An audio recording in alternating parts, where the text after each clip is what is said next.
Hey everyone, today I got the dogs with me. We're on a mobile call and we're going to diagnose a 05 Escape that was hit by lightning, and they're going to help me diagnose it. Alright, so here it is, a 05 Escape 4-cylinder 2.3 liter, and it was hit by lightning a little while ago and it kind of chugged home. Besides that, it pretty much died and never restarted. So what they did is they changed the PCM out with one online, and it was all pre-programmed, I guess. Just had program keys once he got it here, and then they changed the cluster out because that was acting erratic also. So I'm here and I'm gonna start diagnosing it. It's not a common situation, obviously, but it might be interesting to watch me go through the diagnosis on this. So the first thing I got to do is charge the battery and get that charging. I got my charger out here, and we can get that charging so that we can talk to it properly with the scan tool. Every time he keeps it connected overnight, it kills the battery instantly. So there's definitely something else on the vehicle that is shorted out on here. And so I'm going to walk you through the diagnosis, what I find, and the steps I take to figure it out. Alright, so the vehicle does start. Sometimes it dies out in about 5 minutes. Sometimes it runs for 30 seconds. Either way, it runs absolutely horrible. And I can see up here, well, you can't see. There you go. My charger is putting out about 13.5, that's usual. Push voltage back into the battery. And there's enough cranking amperage to start it now, so I'll let you listen to how it starts. And supposedly once it starts, the cluster goes nuts on here. And that's usually an indication the battery voltage is too high, whereas it might reset continually if the battery voltage is too low. So let's start it and see what happens.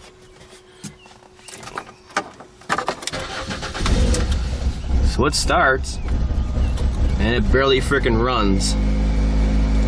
It kind of smoothed out there, but look over here. Look at the voltage that it's running at. Absolutely nuts. And here the alternator's on full blast, whining away. So we're going to shut it off, turn the key back on, and we're going to use the IDS here to try to talk to it and see what's going on here. Now we know the PCM's programmed properly, the keys are. Obviously it has powers and grounds still because it starts right up. So we should be able to talk to it on here. Keys on. And right now I can already tell you it's going to have a problem talking to it. Even with it not being programmed to the vehicle by a regular Ford scan tool, when he got it, it should still talk to the scan tool on here so I can see what's going on. And right there, I know it's hard to see, but you can see that it says it cannot communicate with the PCM on the vehicle. So basically it says, you know, make sure the key's on, and we're going to try again. And I'll go through and try it all different protocols and to talk to it again. I know you can barely see the screen, but just going through a time lapse on here, trying different protocols to talk to the PCM. And after that, it basically gives up and it wants you to put in some kind of PCM part number or tear tag. Now the problem with this is there is no tear tag or PCM part number on this Reman PCM. I already pulled it out of the shell there from the cowl, and there's no large stickers on it either. So at this point, you're kind of stuck without access to Ford for engineering part number to put in there, or find a tear tag somewhere else in the vehicle. Now sometimes they're on a PCM itself, other times they're on strut towers or fenders. So luckily on this particular vehicle, here it is, the 4-digit tear tag right there. Hopefully you can see that. Okay, there we go. You can see it right there. So that's good. We still have the original tear tag that came with the vehicle, so we can program the as-built data off that tear tag information right there. Alright, so there it is. It says it cannot establish communication. So we're going to go into no this time. Don't retry it. Key is on, obviously.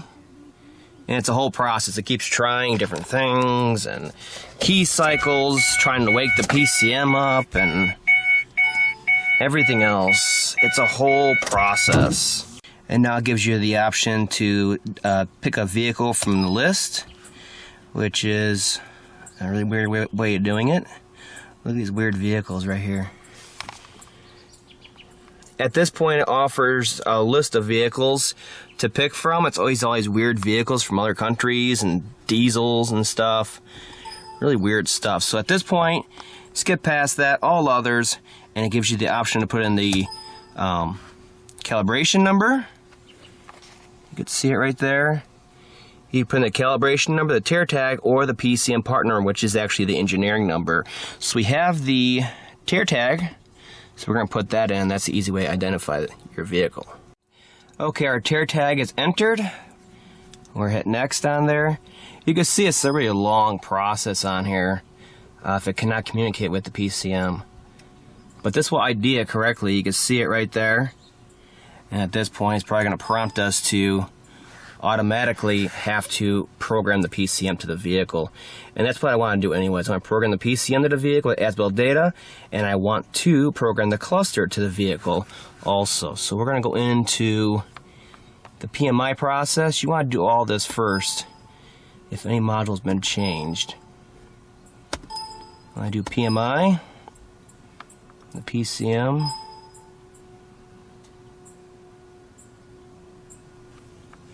Look for it in a network. I need to get my network going apparently. Alright, sorry about that. I had to walk to the end of the property here to get a internet connection to my phone to download the files from the Ford server. Alright, so we got them downloaded. Once it's turned the key off again, obviously. Put in the VIN, so that's nice. Gives us the option to put the VIN in. If any Ford dealer ever tells you, turn that off. Any Ford dealer ever tells you the PCM from the junkyard won't work, that you can't program VINs into PCMs, look at this. You can do it every time. I've done it a million times already. Even our own hotline at Ford says you can't, but obviously you can. Alright, put the VIN in, and it's asking me if it's correct. One last check before it programs it. And well, our note here is that when the PC and the cluster aren't talking, you see that right there? The dash is in there for the odometer and all that? That means they're not talking. Doesn't always mean it's going to be a no start, as in this situation, but it means they're not talking, they're not programmed right. So back to this. Yes, it's correct. Yep, new modules in the vehicle. Got our battery charger on there. Pat's sure is. We have both keys. It's very important when ever programming a vehicle, a PCM. Alright, so the scan tool still cannot talk to the PCM to even initially program it, so I think the PCM has a real issue here still, even the one he got from Circuit Board Medics.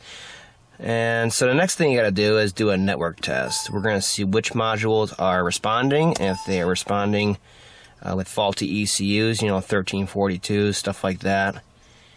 And we'll see what comes up on a network here and can talk to each other. So these are common external node faults in the other modules, okay? You can see them here, module responding. These are optionals down below here, okay? And up here you can see both the PCM and the IC instrument cluster failed. So because both these were changed out, and because they're part of the resistor network for the CAN bus, we're going to disconnect the PCM and see if the cluster comes back online.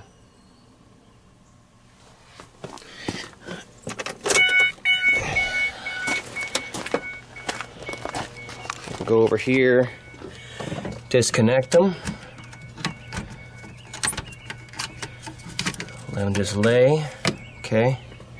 And we can go back over here and try that network test once again.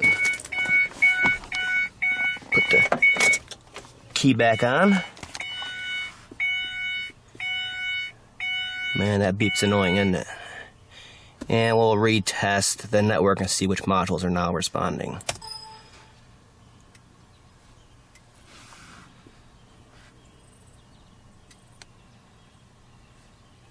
Okay, so now the cluster all of a sudden can talk just fine. You can see we're talking to it, we're pulling codes out of it. And this external node fault just means it cannot talk to the PCM. You can see up here, the PCM is still not responding because obviously at this point it's disconnected. But everything else came back online. You can even see down below here, 4x4 module came back online. You can see ABS is still offline. I'm pretty sure it has ABS too. But see, we're talking the 4x4 module now also. So there's definitely an issue with the PCM on this one. And now with the cluster disconnected, the one from the junkyard, and the PCM plugged back in, another network test, and the IC of course fails because it's disconnected. Everything else is talking, including the PCM. So what we're going to do is we're going to plug in the original cluster, and we're going to go from there. Alright, so I plugged the original cluster back in. Just to plug it back in, we'll do a network test, right? Well, watch this. Listen to this.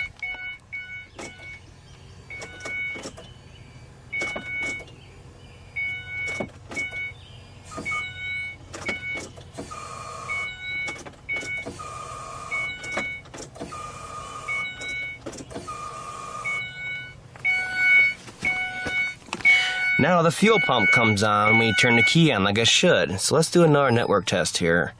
I'm going to try to get you in here so you can see what the heck's going on. This network test can be invaluable. I haven't even pulled the multimeter out yet. Okay, so now both of them have failed again at this point.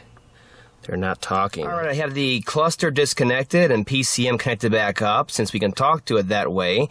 And we're going to do a key on engine off test so we can see what codes are on demand right now. And that's another nice thing about the Fords.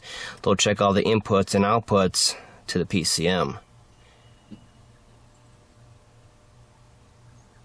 It'll turn fans on, it'll actuate electronic throttle bodies, it'll turn fuel pumps on. Clicks the AC clutch on and off, and I'll tell you what the current faults are right now. So we have that one, evap pressure switch low, that's the fuel tank pressure sensor, no big deal.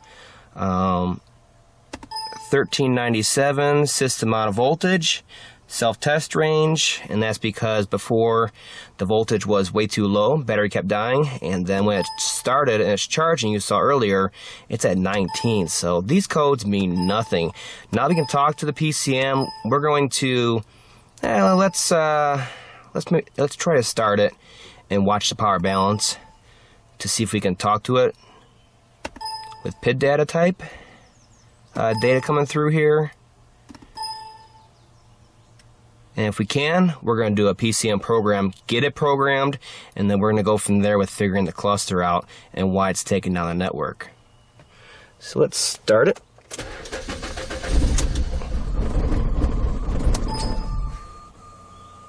Okay, died out.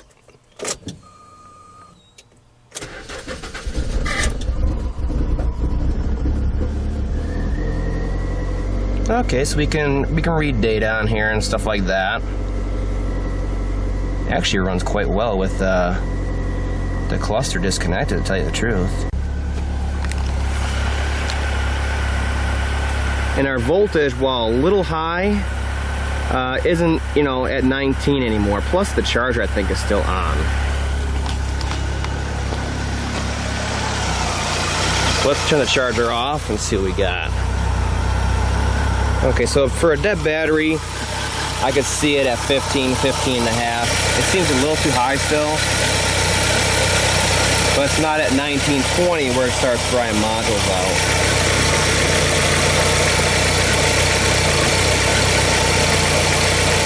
Running.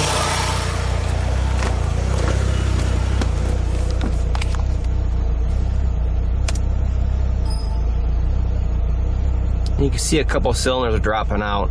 So the first thing we're going to do, since we can talk to it, we can get live data from it, all that good stuff. We're going to program it properly, a VIN, all that information, as-built data, and then we'll go from there.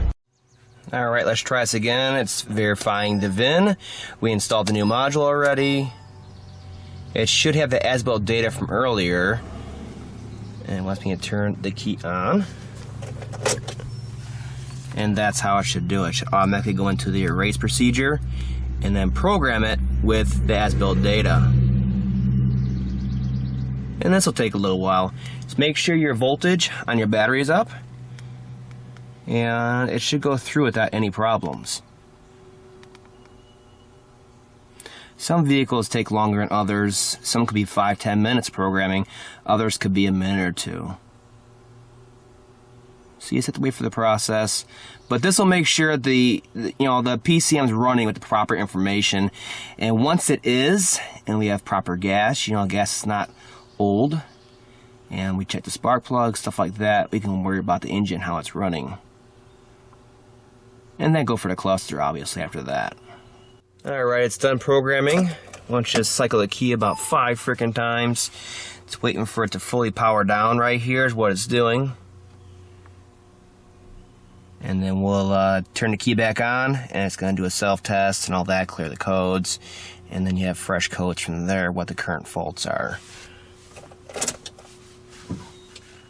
And you hear the fuel pump doesn't sound too good on this one. So may need a fuel pump.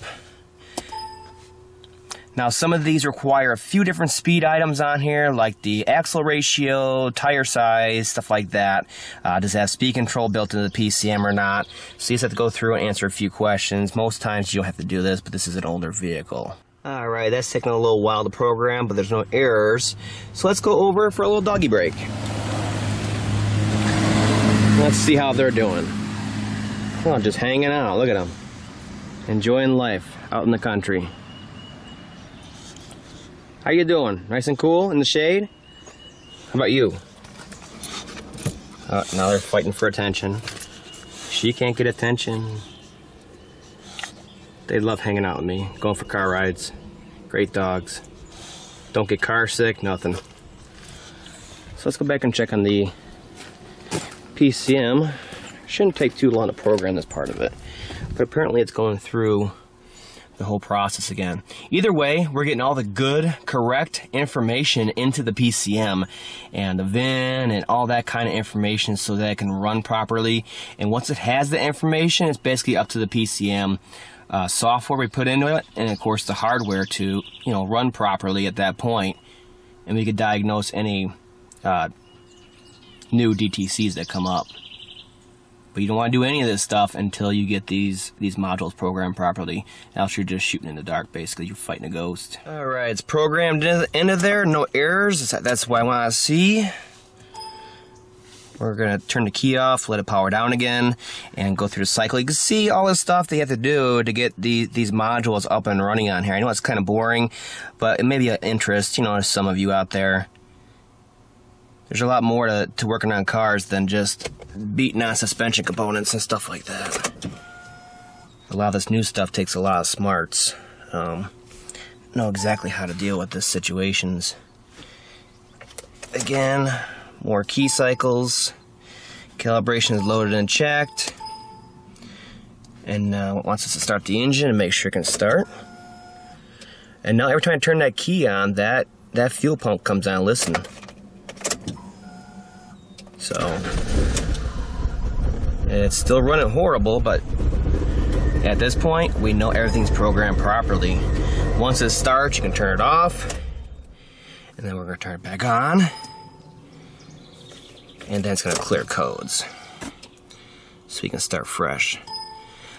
The reason it does this is because when it's programming, a lot of other modules and the PCM itself, whatever module you're programming, will set a bunch of weird fault codes from the programming process. So it wants you to start out fresh, not be chasing ghosts, so it clears everything right after the PCM reflash.